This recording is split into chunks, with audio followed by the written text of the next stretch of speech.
எல்லாருக்கும் வணக்கங்க. இன்றைக்கி டிஃபனுக்கு தொட்டுட்டு சாப்பிட்றதுக்கு கடப்பா செஞ்சு பார்க்கலாங்க. அதுக்கு 2 உருளைக்கிழங்கு வேக வச்சு எடுத்து வச்சுருக்குறேங்க. இது தோல் உரிச்சிட்டு உதுத்து எடுத்துக்கலாம். அரைக்கிற விழுதுக்கு 2 பத்தை தேங்காய், 4 பச்சை மிளகாய், 5 முந்திரி, 1 ஸ்பூன் கசகசா, 1 ஸ்பூன் பொட்டுக்கடலை, 1/2 ஸ்பூன் சோம்புங்க. இது நல்லா மைய விழுதாக அரைச்சி எடுத்து வச்சுக்கலாங்க. 100 கிராம் பாசி பருப்பு லேசாக வறுத்துட்டு 2 முறை நல்லா கழுவிட்டு நல்லா குழைய வேக வச்சு எடுத்து வச்சுருக்குறேங்க. ஒரு பிரிஞ்சில் ஒரு அன்னாசிப்பூ, ஒரு துண்டு பட்டை, 3 லவங்கம், ஒரு சின்னதாக ஏலக்காய், ஒரு 1/2 ஸ்பூன் சோம்புங்க. பாத்திரத்தில் 3 ஸ்பூன் தேங்காய் எண்ணெய் விட்டுருக்குறேங்க. இப்போ இது போட்டு தாளிச்சிக்கலாம்.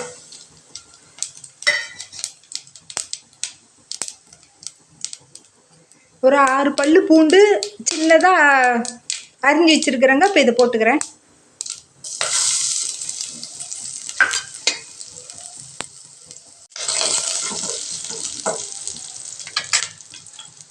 பெரிய வெங்காயம் 1 அரிஞ்சு வச்சுருக்குறேங்க. 4 பச்சை மிளகாய் கீரி வச்சுருக்கிறேன். இதை போட்டுக்கலாம்.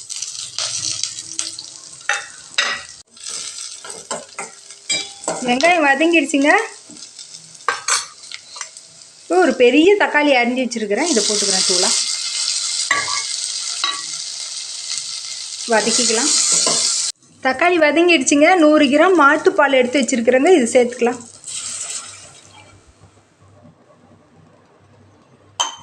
இது 1 நிமிஷம் கொதிக்கட்டுங்க.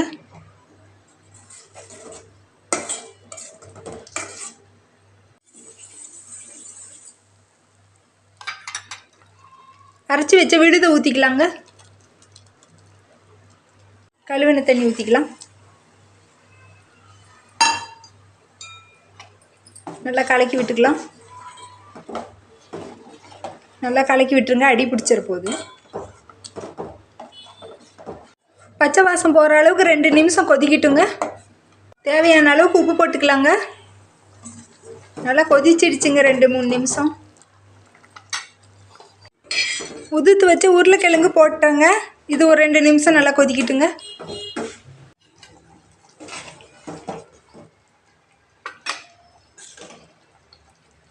வேக வச்ச பாசி பருப்பு சேர்த்துக்கலாங்க.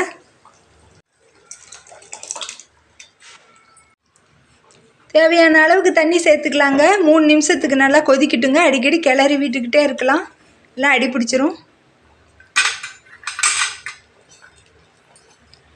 கருவேப்பிலை, கொத்தமல்லி தழை கொஞ்சம் வச்சுருக்குறேங்க. இதை போட்டுட்டு அடுப்பை நிறுத்திடலாம். உப்பு சரி பார்த்துக்கோங்க.